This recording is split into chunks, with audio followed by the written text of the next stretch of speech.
Donc, on va toutes les deux vous présenter ce que c'est cette fameuse aventure entrepreneuriale innovante.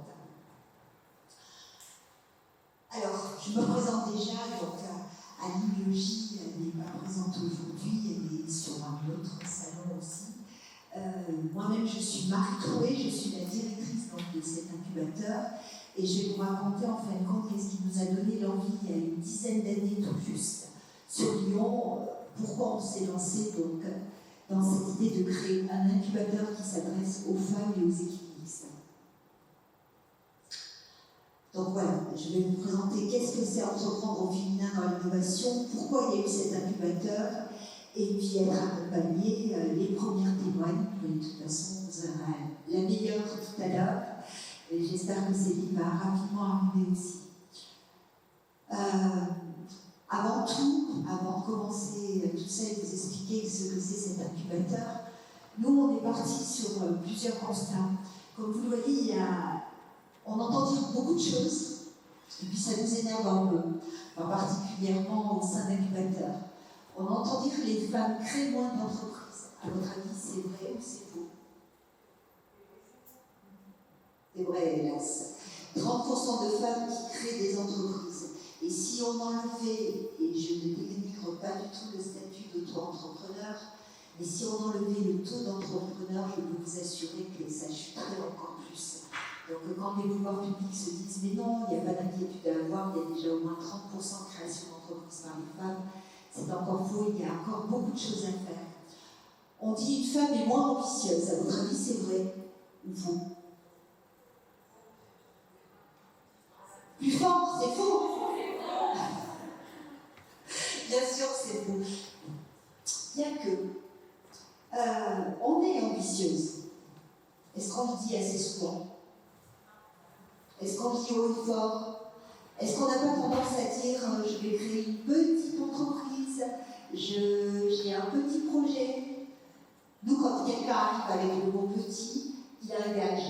Ça, on est ambitieuse, mais je pense que notre gros défaut, c'est qu'on ne le dit pas assez et on ne le dit pas haut et fort. Et je pense que ça, il faut le dire. Et oser le dire et avec sa voix. Vous voyez, tout à l'heure, je vous ai demandé de crier plus fort. Vous savez, souvent à l'incubateur, on s'est dit que quand, de temps en temps, on avait envie d'avoir des ateliers où c'est vrai qu'il y a des équipes mixtes, mais nous, chez nous, les patrons sont des patrons. Et il y a quand même beaucoup plus de femmes. On s'aperçoit que quand il y a beaucoup plus de femmes, elles osent peut-être parler un peu plus fort et un peu plus haut, et ça, il faut chaque fois y penser. Les femmes lèvent moins de fonds. Est-ce que c'est faux? Est-ce que c'est vrai? Oui, hélas. Je vous invite toutes. Nous avons un super événement. Dans 10 jours maintenant, nous avons réuni tous les acteurs du financement, spécialement pour l'entrepreneuriat féminin. Ça a lieu sur 3 journées. Il y a eu 16 startups sélectionnées pour le travail d'après-midi, mais le matin, ce sont des plénières ouvertes. Je ne sais pas s'il reste encore des places en présentiel, mais il y aura des liens de Zoom qui vont être mis en place pour que vous puissiez suivre tous les acteurs du financement, que ce soit des prêts bancaires jusqu'au fonds d'investissement, parce qu'il faut être ambitieux. On va être tous au CAC 40 dans quelques années, et en tout cas, j'espère qu'il y aura encore beaucoup plus de femmes, pour que vous puissiez savoir quel est le cheminement pour aller rechercher des financements. Il y a un cheminement à faire en anté-création et en post-création, et ça c'est important de le connaître. Il y a beaucoup d'aide à la création d'entreprises, donc il faut savoir et être au courant de tout ça. Et puis, une femme est plus sensible. À votre avis, c'est faux ou c'est vrai? Et puis on revendique. Et puis qu'est-ce que c'est que la notion de sensibilité? Moi j'entends de plus en plus d'hommes qui vont dire j'ai une sensibilité féminine. L'autre jour, j'avais un rendez-vous à un grand gaillard, tu l'as peut-être vu passer, qui est arrivé pratiquement 2 mètres, 120 kilos à vue de nez. Et puis en entretien, il s'était proposé pour venir accompagner aussi des projets avec son expérience de chef d'entreprise. Et puis d'un seul coup, il me dit, j'ai une part, ma femme me dit que j'ai une part une part féminine en moi, une part de sensibilité. Je pense qu'il y a des choses qui évoluent. Être sensible, c'est pas une tare, c'est pas un défaut. Simplement, il faut savoir aussi en faire un atout. On a le droit d'exprimer sa sensibilité. Et puis, je pense que dans les années à venir, je crois qu'il y a encore beaucoup d'hommes qui oseront dire c'est pas un défaut d'être sensible. Voilà, donc tout ça pour vous dire que seulement 18% des femmes envisagent de créer une entreprise d'ici 2 ans, alors qu'elles sont 69% à privilégier l'entrepreneuriat, cette option. Moi, depuis hier, j'entends des femmes qui me disent actuellement, j'ai envie de changer de vie. Il y a eu cette période Covid, je pense qu'il nous a aussi donné du temps, pas tant que ça, parce que je pense qu'à la maison, on avait beaucoup de choses à faire, mais qui sont en train de se dire, moi j'ai envie de donner du sens à ce que je fais, j'ai envie de quitter peut-être le salariat pour pouvoir justement entreprendre. Alors, nous en général on dit, mais qu'est-ce qu'on attend? Et puis on adore cette phrase-là, et vous y penserez. Les gentilles filles vont au paradis, les autres, là où elles veulent. Depuis enfant, on nous dit, sois propre, tiens-toi droite, tu as pas de tache sur ta robe, surtout ne cours pas, tu risques de tomber. Vous savez, toutes ces petites phrases. Et bien, à un moment donné, moi, il n'y a pas très longtemps, j'ai vu une petite fille qui courait dans la rue, elle était minette comme tout, des bonnes petites bouclettes blondes, une belle petite jupe, et puis elle était sur sa trottinette, et elle fonçait dans la rue, alors que son petit frère était à la traîne derrière. Et je pense que c'est un petit peu ça, c'est pour vous dire, on n'est pas des princesses, les portes, ça s'ouvre pas toutes seules. Donc, méditez cette phrase, ça ne veut pas dire qu'on va être des vilaines filles. Entre autres, allez voir un site qui s'appelle Les Vilaines Filles, ce sont aussi les premières, mais du Nord. Elles font des choses extraordinaires. Mais ça veut dire qu'il faut accepter de s'affirmer.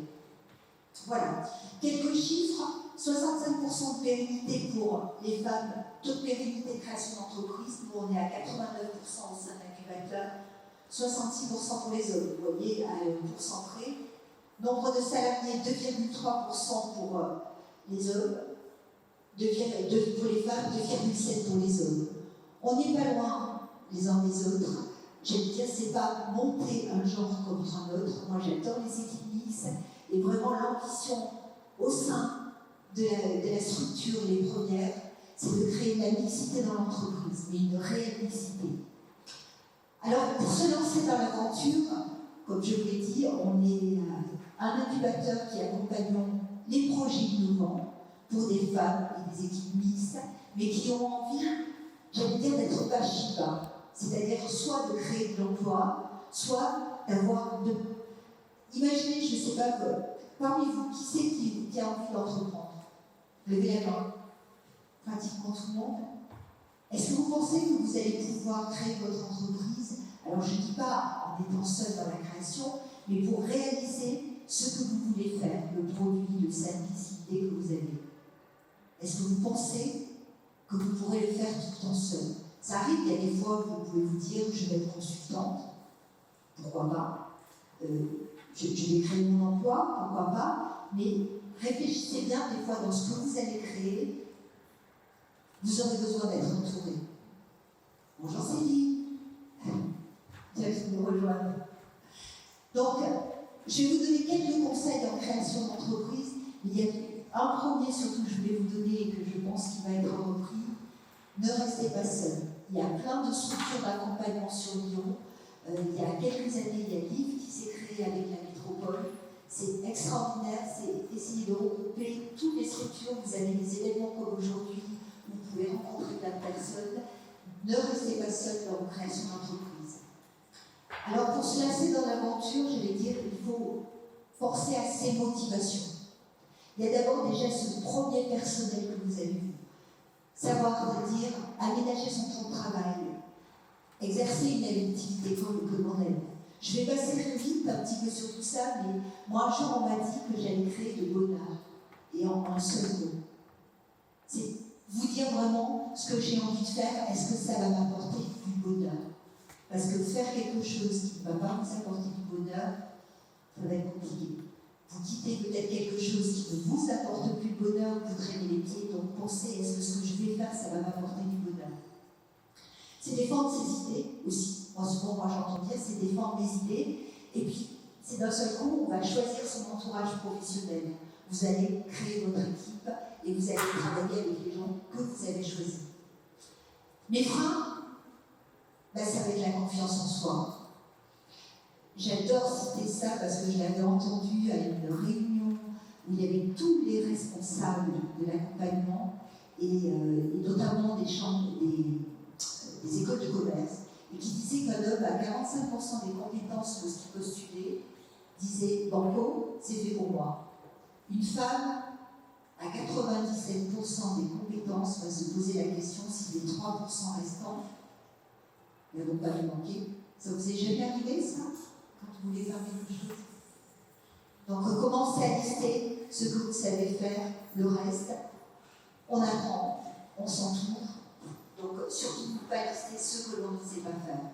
Et si on le liste, c'est pour se dire ce n'est pas grave, je vais apprendre ou je vais me faire entourer. C'est savoir déléguer, c'est savoir avoir un réseau social, professionnel d'une part, qui est plus étoffé. Et puis, c'est apprendre à concilier vie professionnelle et vie familiale. Ça, c'est pas simple, mais ça s'apprend. Comme dirait notre présidente, éduquer son conjoint. Voilà, donc, pour créer son entreprise, il faut vous dire que c'est une adéquation porteur-projet, porteuse, chez nous on dit projet. Mon projet est-il faisable? Et surtout, mon projet est-il rentable? Le projet le plus génial, le plus magnifique, s'il n'est pas rentable, c'est une belle idée, mais vous voulez en vivre. Votre but, c'est d'être ambitieux, c'est quand même de vivre de votre projet. Donc, c'est une des premières questions à se poser. Voilà, donc je vais avancer plus vite parce que j'ai envie de donner la parole à mes témoins. Pensez à cette phrase, si vous ne travaillez pas pour vos rêves, quelqu'un vous embauchera pour travailler pour les siens. C'était Steve Jobs qui disait ça. Je pense qu'il en a fait l'exemple. Alors, c'est pas une femme qui l'a dit, mais moi j'aime bien qu'on se l'approprie. Donc, travailler pour vos rêves, c'est ce qu'on vous souhaite. Je vais avancer sur l'innovation. Je vous fais juste le parcours d'une start-up et après je vous dis encore 2 mots sur comment on peut vous accompagner.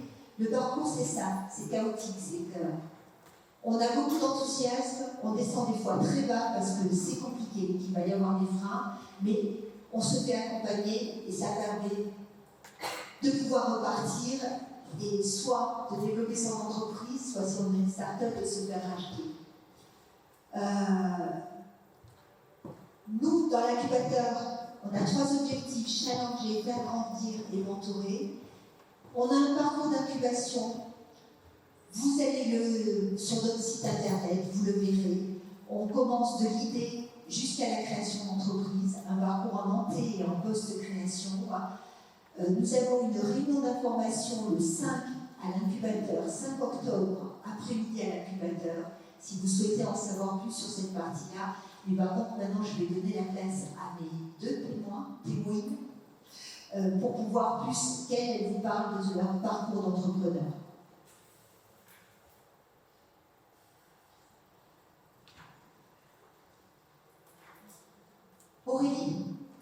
Audrey, excuse-moi, je me confonds toujours avec Audrey. Écoute, je vais te passer le micro. On n'en aura pas 2? Ah, non. Ça va être compliqué. Alors, je vais parler fort.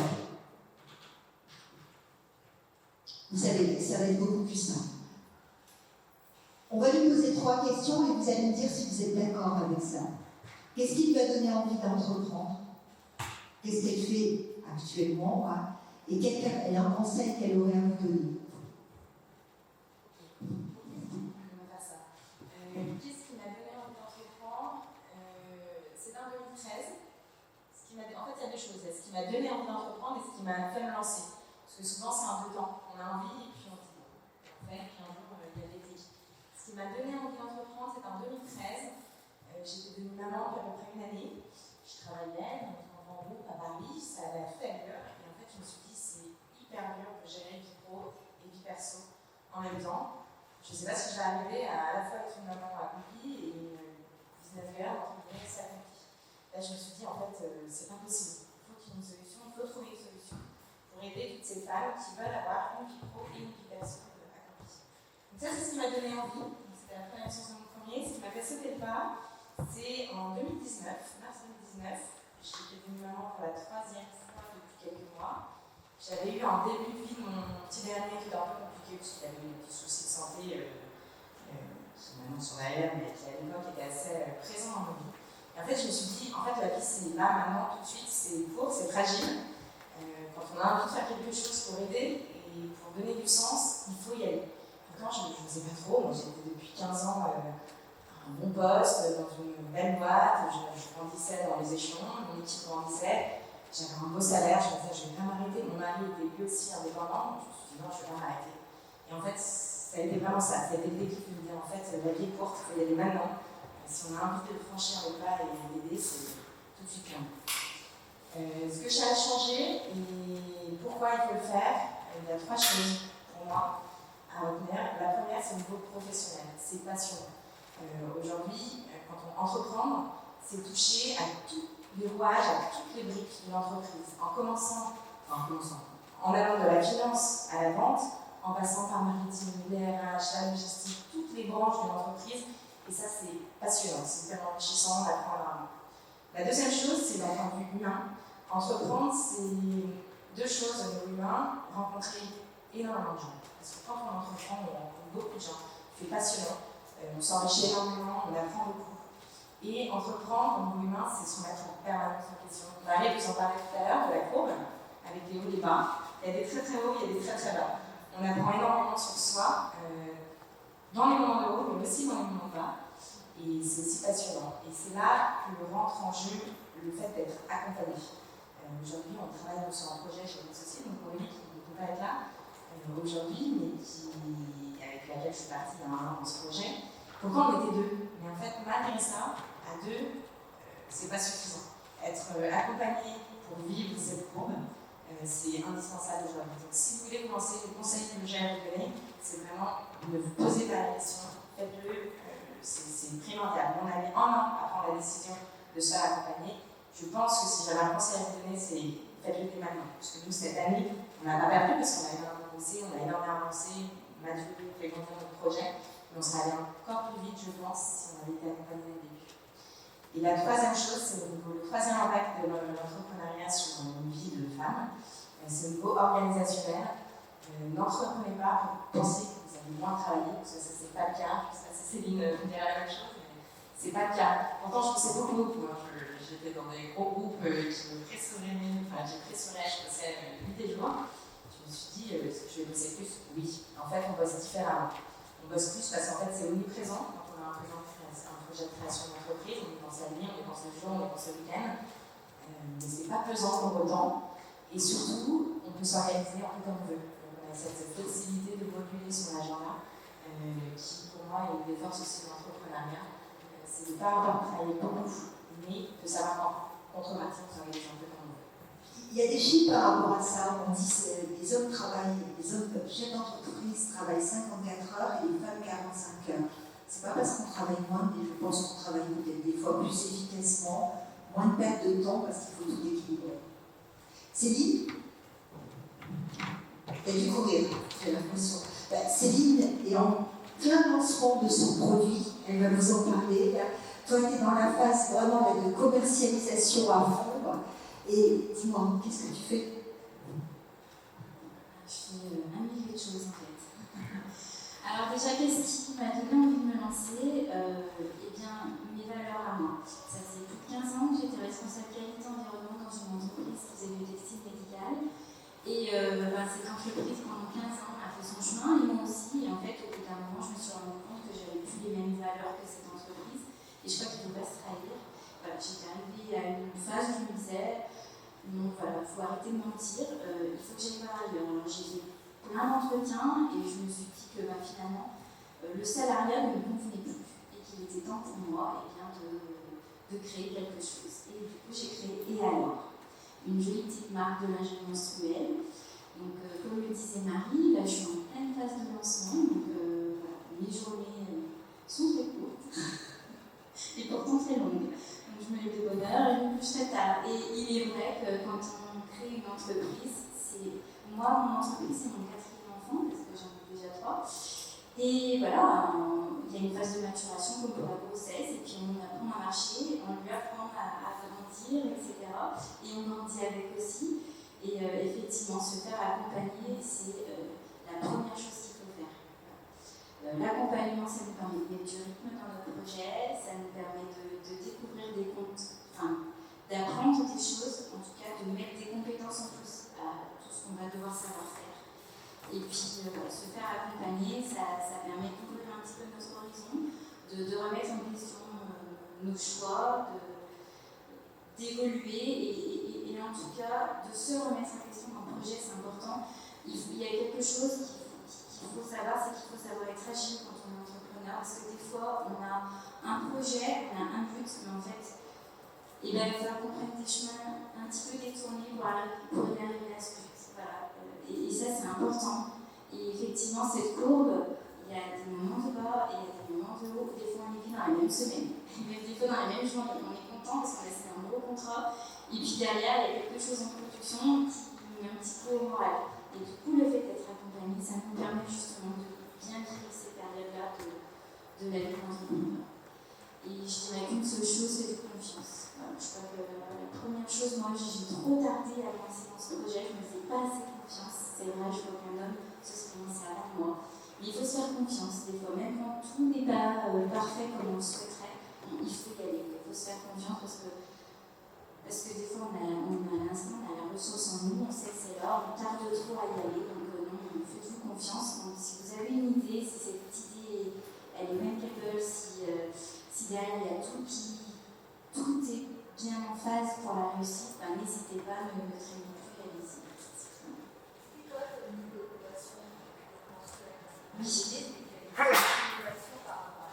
C'est ça. En fait, mon innovation, déjà, elle est interchangeable rapidement sans avoir enlevé ses chaussures de son pantalon. Il y a 2 petites attaches dans mes sacs, si vous voulez venir la voir ensuite avec plaisir. Il y a 2 petites attaches en fait, qui sont positionnées sur le côté de la culotte, comme des petits bijoux, et qui permettent en fait, aux femmes de pouvoir se changer sans avoir enlevé du coup leur chaussure ou leur pantalon. Ensuite, moi, ma première valeur, c'était le Made in France et j'ai réussi ce challenge. J'ai trouvé une entreprise, un atelier de confection en région Rhône-Alpes pour me faire mes culottes et des fournisseurs de tissus, d'attaches et d'étiquettes qui sont en France. Ça, c'était la première valeur que je voulais mettre dedans. Et la deuxième, le côté éco-responsable. Et pas uniquement dans la fonction de la culotte en disant, effectivement, c'est un produit qu'on ne jettera pas, qu'on réutilisera, parce qu'en fait, une femme utilisera près de 15 000 produits de protection périodique dans toute sa vie. Donc, ma culotte est éco-responsable également parce qu'elle est dans la recherche et le développement. Les tissus utilisés sont des fins de série. En fait, j'ai vu avec des fournisseurs de tissus et je leur achète leur fin de série, je leur achète leur fin de dentelle. Ou alors, il y a un modèle qui est signature de la marque et ce tissu-là, en fait, il est fait avec des tissus à base de bouteilles plastique recyclées. Donc, voilà.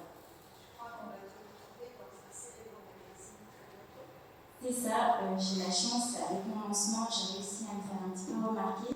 Et dans le magazine Gala du mois d'octobre, il va y avoir un petit quart de page consacré à la marque et à l'or et à l'innovation dans ces petites culottes de règles qui, pour l'instant, c'est un marché en croissance, mais moi, j'arrive encore avec un axe différenciant.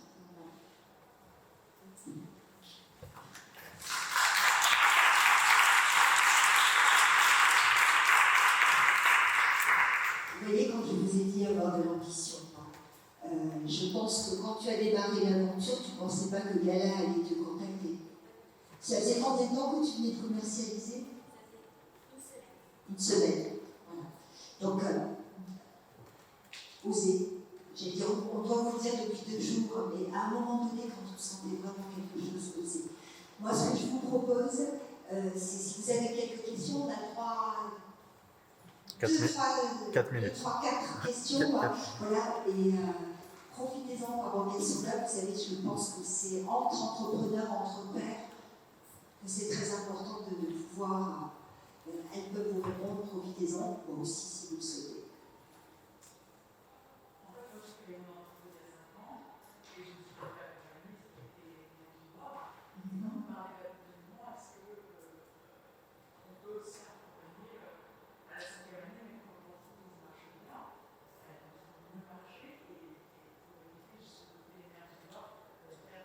En développement, parce qu'on va dire alors, nous on accompagne en développement, mais on n'accompagne que jusqu'à la 3e année, 3-4e année. Alors, on va accompagner en développement peut-être jusqu'à 4 ans quelqu'un qu'on aura c'est très dur en vente, et c'est ça le gros problème. Il n'y a pas très longtemps, je vais dire, on en parlait justement au niveau des ministères, notamment du ministère de l'économie.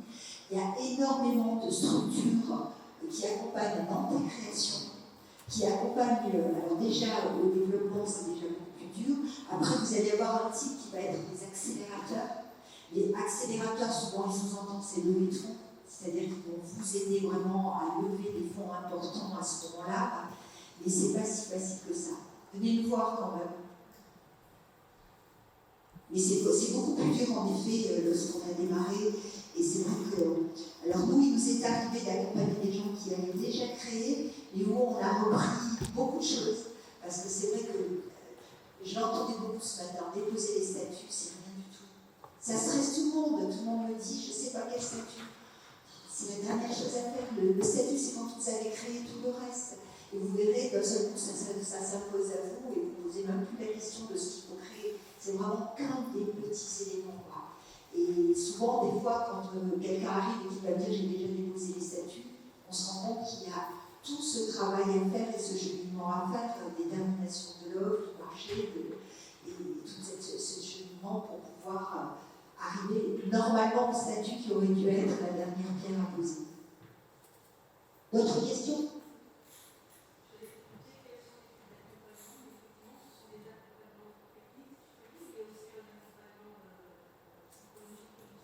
Il y a 3 types d'accompagnement. Excusez-moi, je ne vous ai pas laissé finir. Il y a un monsieur qui m'a dit qu'il allait sauter en l'air si je dépassais trop. Donc, je le regarde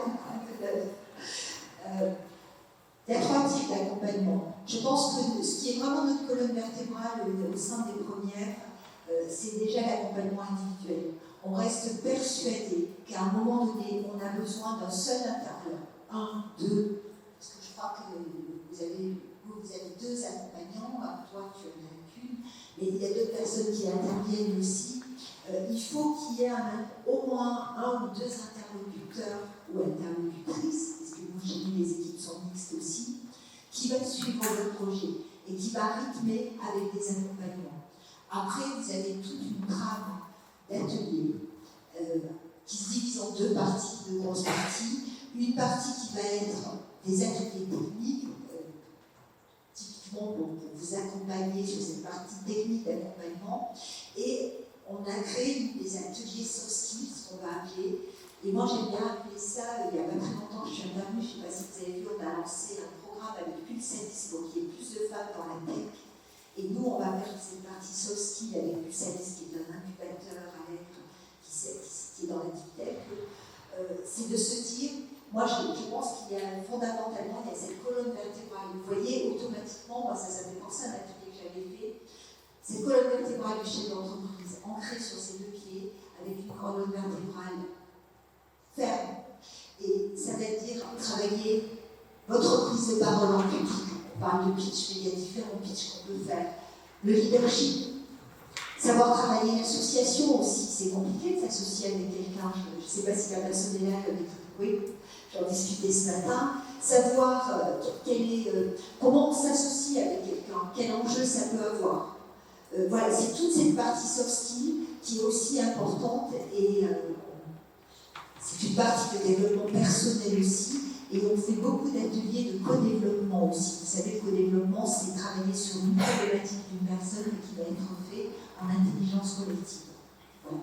Je pense que c'est l'armature principale de l'accompagnement. Après, c'est bien sûr le réseau, le relationnel, le groupe aussi, parce que vous êtes en promotion. Peut-être que sur l'accompagnement, par rapport à votre question, des fois, je pense, en tout cas, nous, on a appris avec les premières, ils sont en mode d'accompagnement qui est assez évolutif. On a un effet de coach, nous, c'est 2 personnes qui sont extraites, qui sont très orientées sur le côté soft skills, donc par les maris, coaching d'équipe, etc. Et nous, qui nous aident énormément, notamment dans notre gestion à 2 patrons. Comment est-ce qu'on construit ça, comment on avance, comment on fait pour ne pas s'envoler, entre guillemets, parce que c'est hyper important, c'est quasi aussi important que nos bébés. Et donc là, on est en train de travailler là-dessus, mais vous voyez, il y a 6 mois, on était sur une période où on avait un gros montant à aller négocier à la banque, on avait des gros doutes sur la partie financière, on avait bien bossé, on est associé à des CAC, donc le commissaire en compte, on avait calé là-dessus, on avait quand même besoin de ce regard extérieur. Tout de suite, les premières, elles ont trouvé une personne en plus qui qui nous a accordé 2 heures à nous challenger, nous aider là-dessus.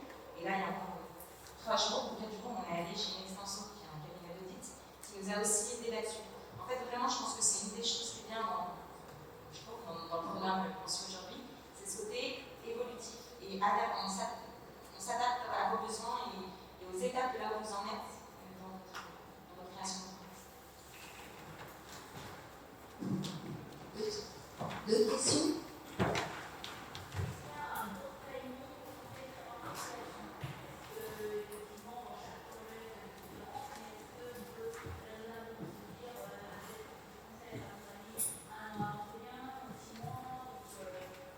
Vous voulez dire la durée de l'accompagnement?